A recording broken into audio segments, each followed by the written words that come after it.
Hello friends, आप देख रहे हैं निक्स 9 टीवी न्यूज़ और आप सभी के साथ मैं हूं आप सभी की दोस्त और आप सभी की होस्ट वंदना सेमवाल। आज हम करने वाले हैं बातचीत स्टार प्लस पर टेलीकास्ट होने वाले मोस्ट पॉपुलर और आप सभी के फेवरेट शो ये रिश्ता क्या कहलाता है के बारे में, जो कि टीवी टाउन पर 15 सालों से राज कर रहा है। यहाँ तक कि टीवी टाउन का बादशाह, टीवी टाउन का शहंशाह भी कहलाया जाता है। शो ये रिश्ता क्या कहलाता है,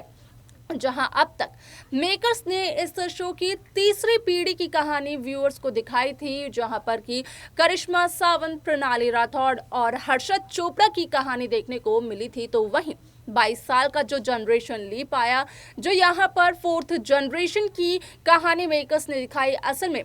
उसमें कई सारे ट्विस्ट एक साथ ही मेकर्स शुरू में ही ले आए हैं। आप सभी की जानकारी के लिए बता दिया जाए कि सोशल मीडिया के अकॉर्डिंग एक खबर हो रही है बेहद वायरल, जिसके अकॉर्डिंग की कहा यह जा रहा है कि अब यहाँ पर मनीष के सामने पुद्दार्स का सारा सच आ जाएगा और तब पता चलेगा कि मनीष को ये सच्चाई तो पहले से पता थी। अब आखिरकार मनीष को ये सारी की सारी सच्चाई कैसे और कहां से पता चलती है,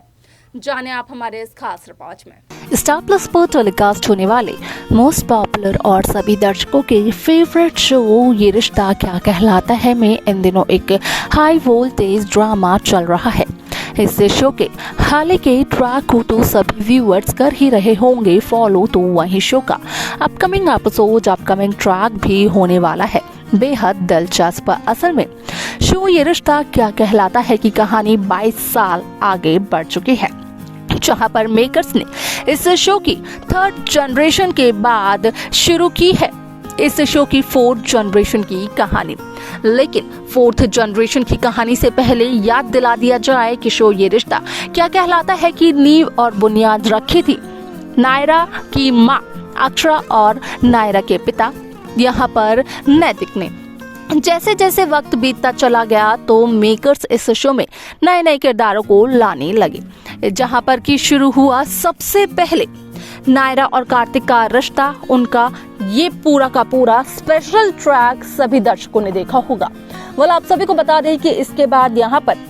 जब नायरा ने अपनी बेटी को जन्म दिया तो उसके कुछ दिनों बाद ही नायरा खाई में गिरकर मर गई। यहाँ पर नायरा की मौत का सदमा कार्तिक गोयनका बर्दाश्त नहीं कर पाए और इसी वजह से कार्तिक गोयनका यहाँ पर अपने आप को खुद को एक कमरे में बंद करते हुए नजर आए। लेकिन इस शो में कहीं ना कहीं सीरत की जब एंट्री हुई तो देखने को ये मिला कि किस तरीके से शो की पूरी कहानी बदलते हुए नजर आई,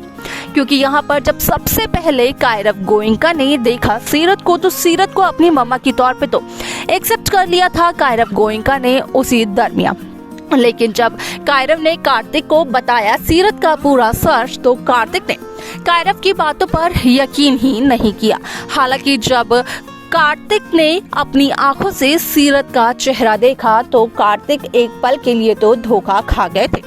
और उसी धोखे की वजह से हुई थी कार्तिक और सीरत के बीच में एक बहुत ही लंबी बहस, जहां पर कि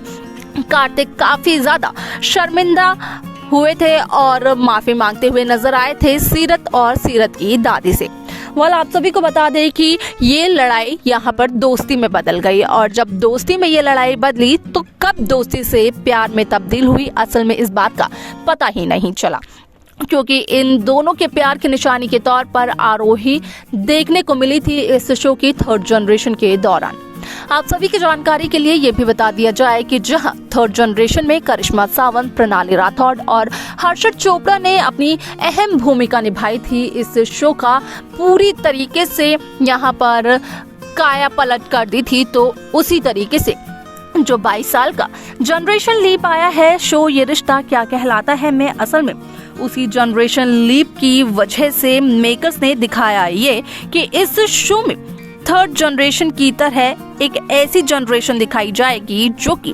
हूबहू थर्ड जनरेशन की कहानी को रिपीट करते हुए नजर आएगी।